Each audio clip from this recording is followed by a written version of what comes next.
Hey everyone, I'm Rebecca. Some of you may know me as MommyFarmer, and this is Twin Pines Farm where I live. And today's video is kicking off a new series I'm doing called Field Trip Fridays, where we're going to explore our farm a lot more, answer a lot of your questions, and just get to know all the animals and things that we're doing around here as our farm continues to grow. If we're not exploring our farm, we're going to go within our local community and get to learn a lot of new things, explore a lot of stuff, and just see what's out there and take you along for the ride. So let's go ahead and get started. Twin Pines Farm was built in the 1860s and was owned by a family that sold a lot of various farm goods in the local area, as many farm families did back in that day. It's since had a lot of various owners and purposes since then, until we acquired the farm in 2019. As you can see, the barn is also very old and needs a lot of work, but the animals are happy to call it home. When my husband and I bought the farm in 2019, we knew we wanted to share it with others, especially within our community and those who don't have the opportunity to own acreage or animals. What a better way to share this amazing property than to let people explore the outdoors, have fun and enjoy the animals. It's so fun to interact and watch everybody else enjoy the property as much as we do. All of our animals here are just pets. We just enjoy them for good company. They give us a good laugh, especially when they're making bad decisions. So enough about me. Let's go meet these animals. Gus, Charlotte. They are a couple of miniature pigs hiding in the shade, as you should on this hot day. Oh boy, you are looking like a muddy mess. What a typical pig. So even though Charlotte and Gus look different, they are actually the same breed. They are both Juliana pigs, which is a type of miniature pig breed. And even though they're not itty bitty, they are small compared to standard pig size. So they're about 80 to 100 pounds now and might continue to grow. Charlotte's 1 year old and Gus will be 1 this fall. Yes, you're gonna have a birthday this fall, Gus. You're gonna have to get a little cleaned up for the occasion, but we'll give you time for that. Pigs like to cover themselves in mud because it keeps them cool. It also protects their skin if they don't have a lot of shade like Gus and Charlotte do. Gus especially likes being hosed down or playing in mud puddles, don't you, buddy? Charlotte is not as big of a fan of the water, so she'll just lounge in the shade and in the mud and be a happy girl. Yeah. Charlotte is obviously a girl and Gus is a boy, but Gus has been neutered, so that means that they cannot make little piglets. So that's why they can be in the same pen together all year round. Gus is known for having quite the appetite. He definitely lives up to his name of being a pig. And he loves eating his mini pig pellets, which help provide protein and all the vitamins that they need on a daily basis. But they also get other fruits, vegetables, and random leftovers that maybe the chickens won't eat. Isn't that right? Y'all are very spoiled around here. All right, you two, I'll be back. I'm gonna show them the rest of the farm. Right there's an old horse arena that we actually use for our guest parking if you ever do visit the farm.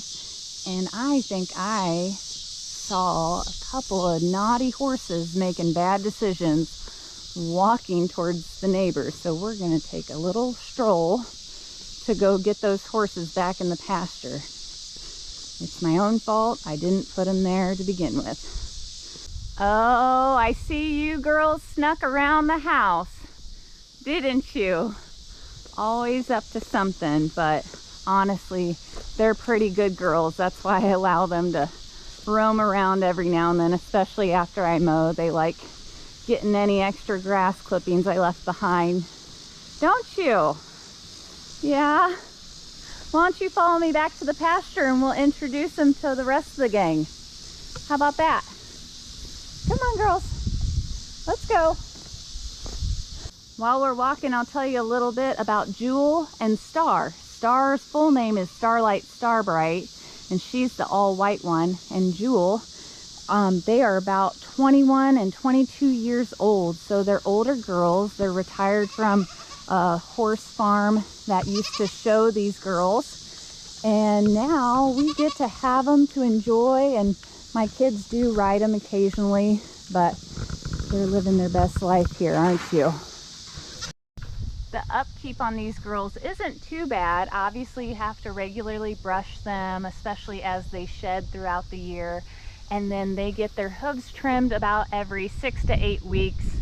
And yeah, you guys get some miniature horse pellets, but mostly graze out in the pasture. But you always have to be careful that they don't eat too much outside. Otherwise, they will get a belly ache. Yeah, it's almost like candy for you girls, isn't it? A lot of you are probably asking, where are the barn cats? Show us the barn cats. And I know I'm gonna have to do a video separately for them, because right now they're out exploring, especially because our fields just got baled. There's lots of goodies out there.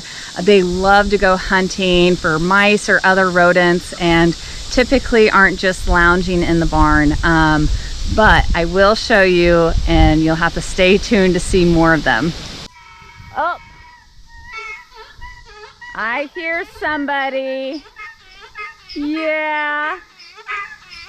Rip, you feel like you're being left out, don't you, when I talk about the girls? Well, I was going to introduce you to the goats, but Rip has insisted on his introductions to be first. There's no surprise there. That's Rip Wheeler, our miniature donkey. Rip came from a woman who was downsizing her farm. A lot of times that happens with people of older age.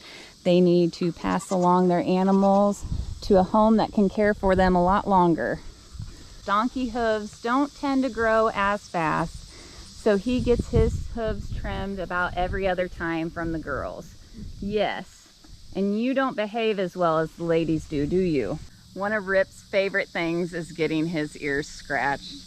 You become his instant best friend if you do. He also brays pretty much anytime he sees someone new walking out or walking near his pen, mostly to get attention. It's very similar to how a dog would run up to you to lay on its back to get its belly rubbed. Donkeys just tend to bray a lot. They're very affectionate, loyal animals, and he definitely lives up to that. A standard-sized donkey sometimes is seen as a livestock guardian animal, but Rip stands just below my hip bone. So he's a little small guy, and we would never use him to be a guardian for the goats or the other animals, but his loud braying throughout the night or any time during the day is helpful naturally to keep predators away, so that does help. But all the animals do get put up at night in their own stall in the barn or a different shelter. Yes, you're still a tough guy though. I'm not saying you're not. I'm just letting them know that I don't expect you to handle any coyotes coming over there. I do get asked a lot of questions about predators in our area, and I think it's a great opportunity to have another video so I can talk more at length on all of that, especially pertaining to all of our animals and the security measures that we take on a regular basis year-round for them. You were all pretty busy out in the pasture earlier, munching away. This is a different kind of lunch break, isn't it? You got to take a break from eating all day and hang out in the shade for a little bit, maybe get some of that cool water. All of our goats are Nigerian dwarf goats, which is a smaller breed of goats. A lot of people have them as pets, but they are a dairy breed as well. We don't milk our goats though. They're just as pets, although we do goat yoga with some of you. Yes, some of them like to do goat yoga. Vern did when he was littler, when he didn't have such big horns. And it's only the goats that want to do it. The bucks don't participate, and any shy goats do not participate. Unlike Gus, our goats do not like the water. They don't want to be sprayed down with a hose, and they don't even want to step in it, do you? No, and a lot of people say that is something that they have adapted to over time because a lot of wet areas would increase parasites. So they have learned over time to stay away from those areas in order to stay away from more parasites. We do have to trim all the goat hooves. It does not hurt them. It's like clipping fingernails. And so we do have to do it to keep up the maintenance with them. It's my least favorite thing to do on the farm, mostly because they're a little squirmy like toddlers whenever you do it. But that's okay. We got to take care of you either way, don't we? Did I mention that goats are not actually grazers? They're foragers, and that means unlike sheep, which graze on the grass, goats, they want to eat weeds like poison ivy and all this good stuff back through here lining the pond, especially any leaves that have dropped. Honestly, fall is definitely the goats' favorite time of year. Obviously, I want a really cute chicken coop, but this will do in the meantime. The chickens and ducks are happy, and honestly, that's all that matters. But we've got some upcoming projects that I definitely want to share with you all, so I will give you more of a tour inside there when we're working on those projects. The white ducks are Pekin ducks, and they are a domestic breed. The other breed of ducks are our gray ones that are called blue Swedish. And these domestic ducks actually do not fly. They weigh too much for their wings to carry them, so no wings are clipped on any of the birds. These domestic breeds just typically don't fly. The chickens can fly up and over fencing, but even then, not all of them do. Y'all have made a real mess of that water. That's typical for ducks. Ducks are very messy. Chickens tend to be a little more orderly, but that's okay. You guys are just so darn cute, aren't you?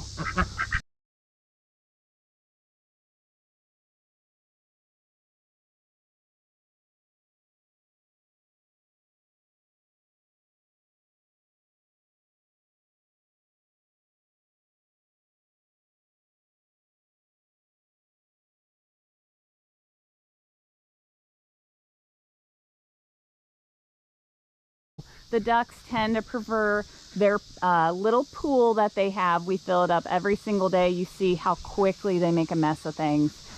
They prefer the pond, which is just down that way, but it is all dried up currently. At the end of the summer, the pond typically dries up for a little while until fall, whenever it fills back up again.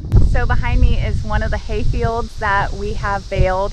The others are at the front of the property, and it actually got baled yesterday. The second baling of the year. The first was at the beginning of July, and we are lucky enough to live next to hay farmers that bale our fields for us, and then they trade us out square bales to feed our animals throughout the year. So we are so grateful for them, because having that equipment would be insanely expensive for us to acquire to be able to have our fields be usable. So it's a win-win situation. They're able to bale our fields and take a lot of the hay that we have and then give partially some of it back to us to feed our animals. So I am incredibly grateful to have that accessibility with this farm. As we walk back from the hay field, you notice the back of the house and then see this mound of dirt with a random chimney sticking out of it. What could this be?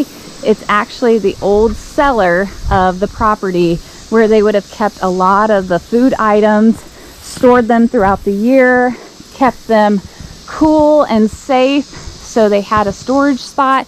It's very cool down under there. It's underneath the ground. Actually, there's a set of stairs to walk in there. I will not do it this year. Right now, there's a black snake that lives there, so we're just gonna admire it from this point. So whenever I take any of the animals out to the pasture, or I'm referencing the pasture, this is the area I'm referring to. You see our house is up there, the barn is back there, so they've got a little ways to walk, but they've got ample space to explore and eat and get plenty of shade, although they tend to like to hang out in that same spot up by the trees. As you can see, we have trees that grow up through this pond, and in time they rot out and fall over, and it's a good opportunity for us to clear it out and pick up as much as we can. When we first moved to the farm, we didn't even know this pond existed because it was so covered with trees and you couldn't even see it. So we've slowly been able to open it back up to enjoy.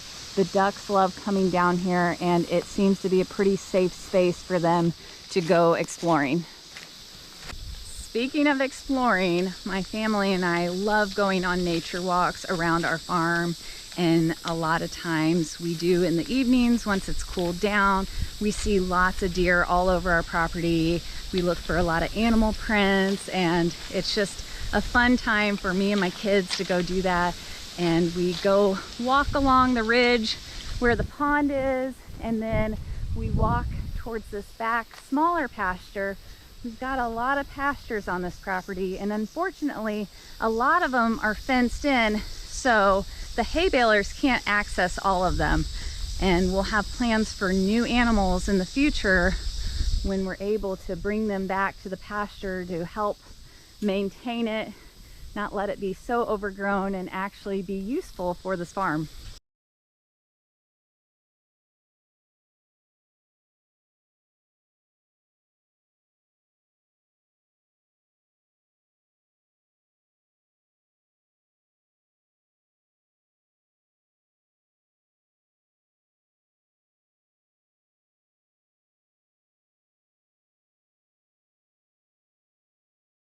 So as you can see, there is a lot to explore here at Twin Pines Farm, and so much more to get to know about the animals and see here on the property.